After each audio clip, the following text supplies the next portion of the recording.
All right, look, we live in the den. This L Train. I'm here with Miles, Wing, and Big Happy.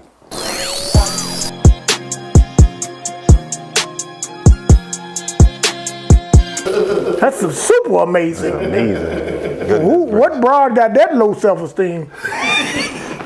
Who the fuck got that low self-esteem? One thing I can tell you, but you have an opinion, you ain't got to worry about what bitch got that self-esteem. Man, I don't know. I don't call them That's bitches. what I'm saying, so why I didn't you say worry what. I didn't say what We not bitch. on camera. We are. We man. No, get us back live. We ain't Get us back, Mo. No, we ain't back. We back, Mo. Yeah. We interviewing Lonnie. Yeah.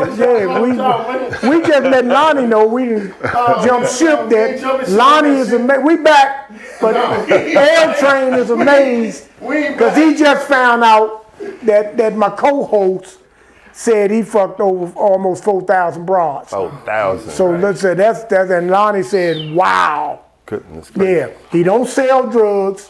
He don't play no sports. Ain't sold no albums. He ain't sold no albums. He ain't got no fucking car. You cook dinners? He don't sell dinners. Bartender? We gotta find Some something. motherfucker take pictures. He take Take pictures. pictures. He take pictures. Are you blackmailing? Yeah, he take pictures. Good It's Lord. my What guy. was your question, Wing? It's my guy right here, y'all. It's my guy right here, YouTube. What was your question, Wing? He said he don't pay for pussy. YouTube, he said he don't pay for pussy. Y'all do the math. Come on, man. We back live. Question, Wing. We back live with the L Train, man. Straight out of Congress Park, Southeast Washington, D.C. by way of Georgetown. Eastern High School, Georgetown. Northeastern University. Y'all know his shit. Google him. Come on, Wings World. So what's normal today is like the normal today, but back then it was rare. At your size, being 6'6", 6'7", you played like a guard. Where did that come from? Who was your influences? Yeah, Miles might have heard of him, but Dion Lewis was the Dunbar from Southeast. He from over 15 place. Never heard of him. So that to must me, be my military days. yeah, Dion Lewis was like Magic Johnson. Like when I was young, I used to be on the court watching him play, and he was just coming down. His passing game shit was ridiculous. And I love Magic Johnson. Like Magic, Bird, and the Sixers was like my first. That's the only teams that come on TV. Yeah. The Bullets ain't come on until Tuesdays. They came on Channel Tuesdays. 20. Right, on Channel 20. WDC Right. TV or whatever. So nobody watched them, but the pre-recorded Lakers, Celtics, and Sixers stayed on TV. Yep. So them the only teams that I really seen. So Magic was my guy and Bird, but when I used to go outside and be on the court, they wouldn't let me play at that time. But I used to watch Dion, and Dion like 6'4", I think maybe, but that was real tall, and he was out there just doing it. So at one point, I was calling myself when I played with my friends, I used to be like Lonnie Lewis. Mm-hmm. So I mimic him. I used to be out there, everybody like, I'm Magic, I'm Bird, I'm this, I'm that. I'm like, I'm Dion. I'm like, I'm Lonnie Lewis. So I would just mimic everything I saw him do. So that's where all that came from. Yeah. So no, after your college career, did you go to any of the combines? Nope. So when I left Northeastern, first of all, I ain't get kicked out. But I got in trouble, which nobody don't know about. But I ain't drink. Oh, no, I'm here to talk. That's how I tell. Look, all questions get answered fully. Yes, sir. I'm here. So my senior year, the season was over with. I ain't need number like 6 credits to graduate. I did that. I finished everything. My thesis, I was done. I ain't drink, I ain't smoke, I ain't do nothing. All my little New York teammates was freshmen and younger than me. They used to smoke, party. I was just like the OG. I go with them, just because of my guys and everything. But I'm in the room sleep one day. It's like 3 in the afternoon. I ain't got nothing to do, no classes. I had the sweetest schedule. I had no classes on Monday. First class on Tuesday was at 3. No classes on Friday. So after my class Thursday, tickets home was $80 on the shuttle, on this plane. So I go home Thursday night, be home Thursday night, Friday, Saturday, Sunday, Monday, and go back Tuesday morning for class. So I was really commuting to school, waiting on the little draft and all that stuff and combines and everything. So I'm in there sleep one day like 3 o'clock. I live in an apartment building, but it's owned by the school, so we got an RA. So this I don't be like talking about no women, but this fat white girl, about 4 feet tall. I had the baddest girl on campus, first of all, the baddest girl on campus. This fat girl come knocking on my door, banging hard. Boom, boom, boom, boom, boom, boom. I jump up, I'm scared. I got a 2-bedroom. I live by myself though. Boom, boom, boom, boom, boom, boom, boom. I jump up, like, what the hell? I go open the door. She was like, look, if you don't put it out, I'm gonna report you. I'm like, put what out? She was like, I can smell it. Don't play stupid. I said, stop playing with me. You know I don't smoke. Slam the door in her face. Boom. Go back to sleep. 15 minutes later, she come back. Boom, boom, boom, boom, boom, boom, boom, boom. Banging on the door. I'm like, what? She's like, I'm telling you, I'm going to report you. And I ain't trying to be no snitch, but she know it. Some white boys live next door to me. That's all they do. I'm like, you know where that's coming from. Like, that ain't, you know that ain't me. You know where it's coming from. Go knock on their door. Slam the door. She come back the 3rd time. I open the door. I'm like, you want to come in and smell? You want to see if there's some smoke in here or anything? I'm in here sleep, taking a nap. She was like, no, I'm not coming in your room. Don't be offering me to come in your room. I said, well, get your fat ass out of here then. That's what I said, get your fat ass out of here. I slam the door, go back to sleep. About 2 days later, I get summons to go to court on campus. She brought me up there for sexual harassment. Said I offered her to come to my room. It ain't had nothing to do with the weed. She said, I offered her to come to my room, and I said she had a fat ass. I didn't know this, though. You say get your fat ass out of here. Yeah. And she thinking you talking about... But this is the funny part. So when they send me the little summons, it don't have nothing on there about what it's for. It said you got to report the court at the school, all this with the deans and all this stuff. So I'm just like, all right, it's about the weed. I walk in there, you know, I'm all being me. I'm like, hey, I said, what's up? I said, y'all got the drug test? I said, y'all ready? They're like, oh no, that's not what this is for. I'm like, what is it for then? And she's there. She at the table. There's a big ass long table with like the vice president, the black student organization, this people and all these people. I'm like, so what is it for then? They was like, sexual harassment. I said, I'm gone. They was like, you can't leave. You have to sit down. I was like, no, I don't. I said, y'all know who my girlfriend is. I pointed to the black people and I said, y'all know who my girlfriend is. What I'm gonna do with that? I said it right there in her face. What am I gonna do with that? I said, y'all know who my girlfriend is. I said, no, I'm not doing this. So I'm ready to walk out. So the dean, he stands up, stop me at the door. He's like, Lonnie, this is procedure. Just come sit down, answer the questions and all this stuff. So I go in there, I sit down. I'm like, shh. So they talking, asking all these questions. And I told them exactly what I said. I got pissed off. I said, I stood up. I said, look, she said I was smoking weed. I told her, you can come in here and smell or get your fat ass out of here. I told them just like that. These motherfuckers gonna give me, this is right before graduation now. Graduation less than a month. They gonna sit there and tell me I got like 90 something days of community service, this crazy amount of hours and all this bullshit. I was like, I'm not doing that. I was like, that's like me saying I'm guilty. No, I said, I'm not doing it. So I left, went back. They sent me the paper saying I had to do all this community service. I didn't do it. I went back to my room. And then I just got an agent. I got a young boy. He was from Connecticut. So what was it? It was some league that started in New Hampshire. They wound up kicking me out because I ain't do the community service stuff. So one of my guys, they was doing this league in New Hampshire. They was like, come play with us. You could just stay in shape and do this or whatever, until, you know, the draft and everything come. So I went up there. Mike Lloyd was playing. Me and Mike Lloyd got co-rookie of the year in the league or whatever. He left and went to the combine. I didn't get invited. Mike had left the league, went to the combine, came back.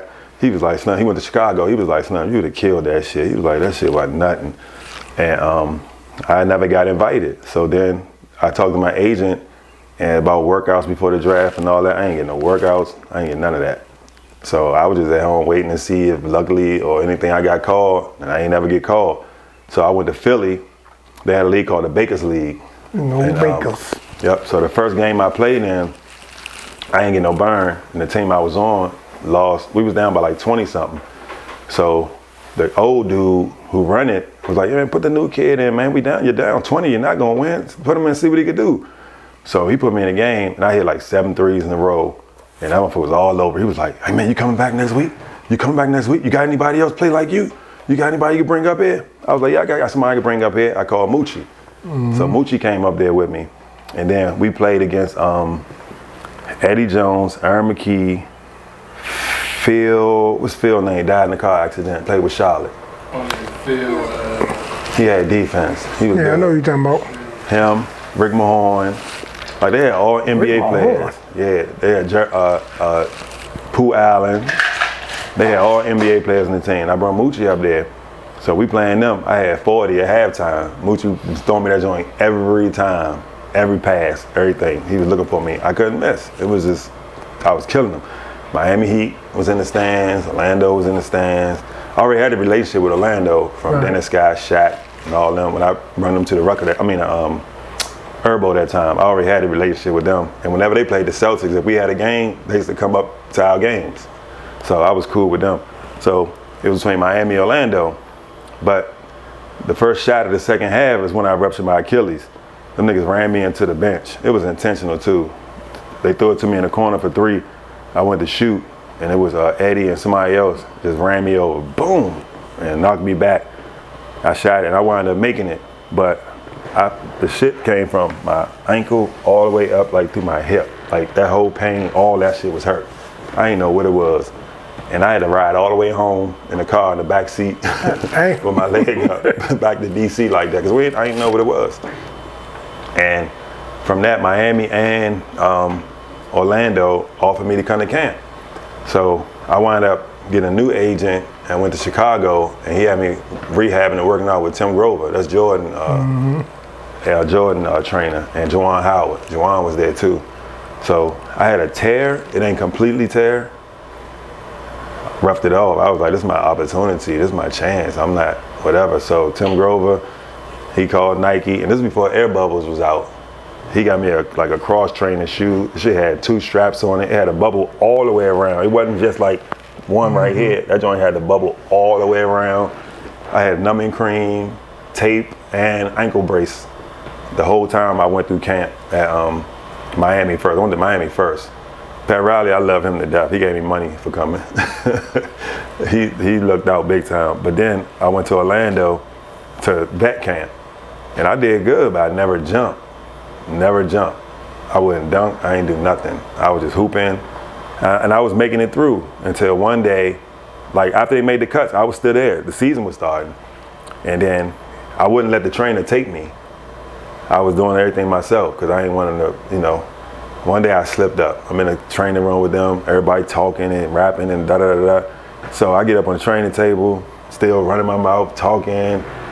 And, you know, when they get your foot, they touch your leg and do all this stuff. And he was like, it feel a little mushy. Like, and I was like, fuck.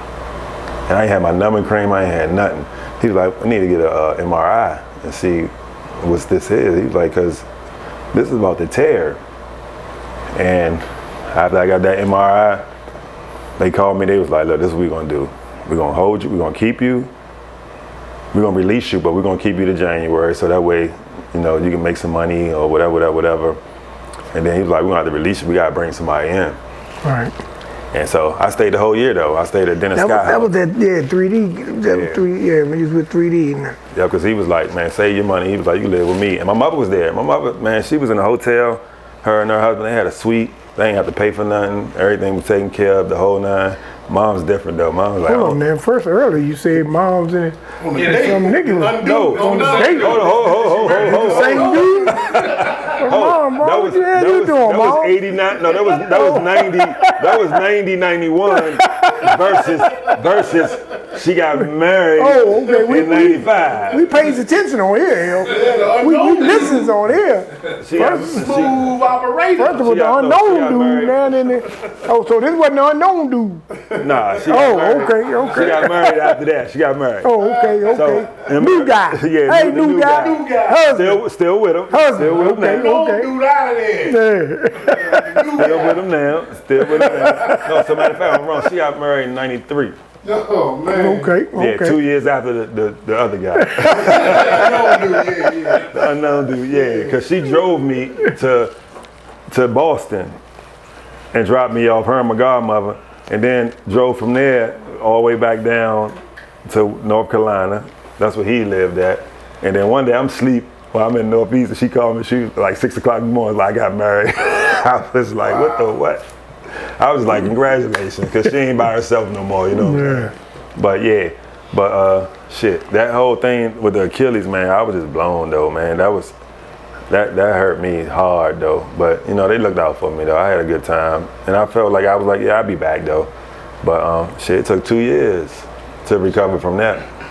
Let's just debunk this rumor. I'm sitting here, but they always get on me. Hey, your man. It's a picture on the internet with you in New Jersey.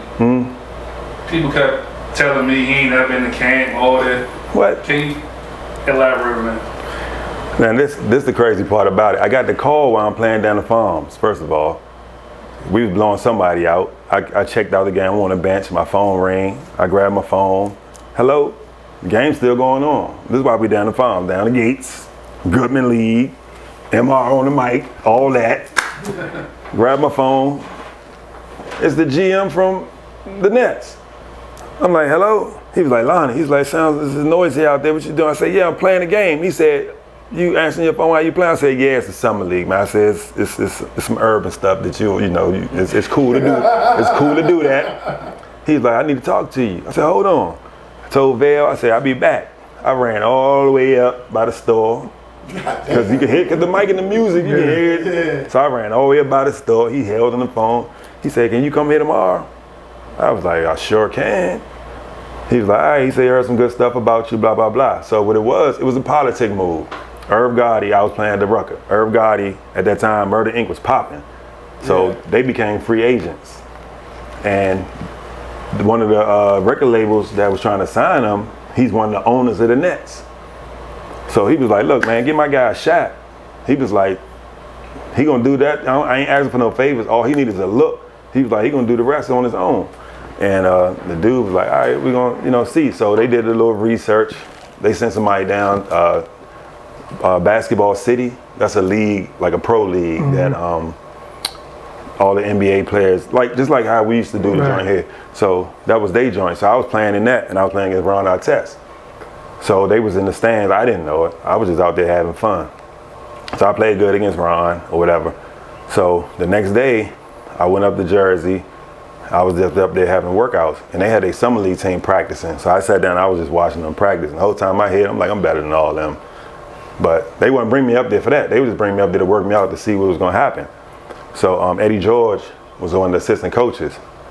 So we worked out. I was just so zoned out at this time, I didn't even realize it. Byron Scott was the head coach. He was like, dude, do you know you ain't miss a shot? I was like, I don't know.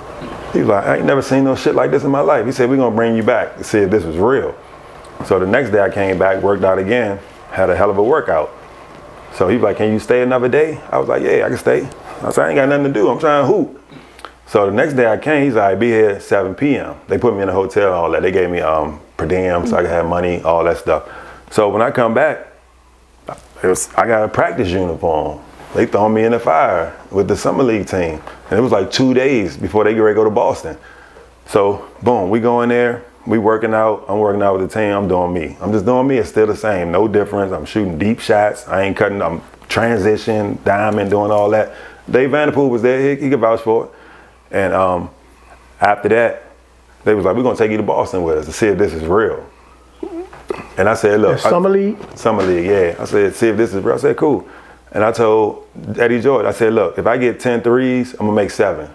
I told him that straight up, because I was just in the zone. He was like, all right, we'll see. So I only played in like 3 games, because that's when they got Richard Jefferson and they little recruiting class. You know, that's always first. I'm a walk on, so I'm gonna get treated like one. They put me at the point, everything. When they put me at the point, I played against Speedy Claxton, against the Sixers. He picked me up full court, but I was cool with it because when I had a bum Achilles, I was playing against Darryl Armstrong every day. Darryl made me better. Darryl Armstrong, I'm saying it right to the camera. Darryl Armstrong made me better. That's why I don't get ripped one-on-one. Like anybody, I refuse to let anybody rip me one-on-one because after playing against Darryl Armstrong, 94 feet with a bum foot. And I managed to learn and get over that on the fly because Penny was hurt, Nick Anderson was hurt, Gerald, what's Gerald's last name? His brother, Bernard King. Gerald, is that right? No, not Bernard King. Is it? No, Gerald. Albert King? Gerald Wilkins. Is it Dominic Wilkins' brother. Gerald Wilkins. I knew it was one of them scoring for his brother. Gerald, all of them was hurt. So me and Daryl had to be stunt dummies every day against each other. He was picking me up at the line every day. So I survived that. So Speedy got on. He was like, I'm gonna get you. You dribble too high. I'm just laughing the whole time, like, nigga, you not Daryl Armstrong. You quick and fast, but you not Daryl. So that game, I shot like 6 for 8 or something, whatever. So when Summer League ended, Eddie George came to me and was like, you know, over the 3 games you played, you shot 10 threes. I was like, did? He was like, yeah. He said, you know how many you made? I was like, nah. He said 7. He told me straight like that. Then Byron Scott called me and he was like, yo, we're gonna bring you to vet camp. So boom, went to vet camp, they traded, got Jason Kidd. So Jason Kidd showed up. So Kenyon Martin there, Kenyon was my guy. Kenyon looked out for me. He was with me, I was with him every day. He used to take me out to eat, all this, everything. So we got to camp. Camp wasn't no different. I was just getting rebounding constantly. I'm out. Jason Kidd, if you ever watch him play, he always curls back for the ball. Because not too many people can handle the ball. Right. And he just always do that. Right. I get it. I'd be like 4 steps in front of him. He'd be like, oh shit. But he's so fast, he'd speed up. I'd throw it to him. He was like, Slim, you make this shit so easy for me. He was like, I always got to keep coming back to the ball and everything. So it was a perfect situation. I knew I was going to make the team. Same shit happened. Get a phone call. Hey, you got to come to the doctor's office and da-da-da-da-da. They put me out of practice. Like the way they came in practice to get me, Slim, you would think I was about to tap out. Man, they take me, I was so scared. They had all the shit on me. They shot ink in my body to do all this stuff. Said I had a heart murmur. Jesus. Said I had a freaking heart murmur. Wow. And Yeah, so one that was thing about that. them NBA motherfuckers, if it's happening, they gonna find it. But this is the part that pissed me off though. And I sat right there, head to head with Byron Scott. He used to call me Ledge. He called me Legend. He was like, Ledge, man. He's like, if it was up to me, Slim, you'll be here. He's like, but what happened to Reggie Lewis and all this? This organization not trying to have that on their head or whatever. But they let me go from there and go play in the D League. So I'm like, I could die in the D League. It's crazy. And can't. So take us to break, right? Ready? Hold that thought, L train. Take a pause for the cause. We be right back with the legendary Lonnie Harrell, aka the L Train, out of Congress Park, Southeast DC.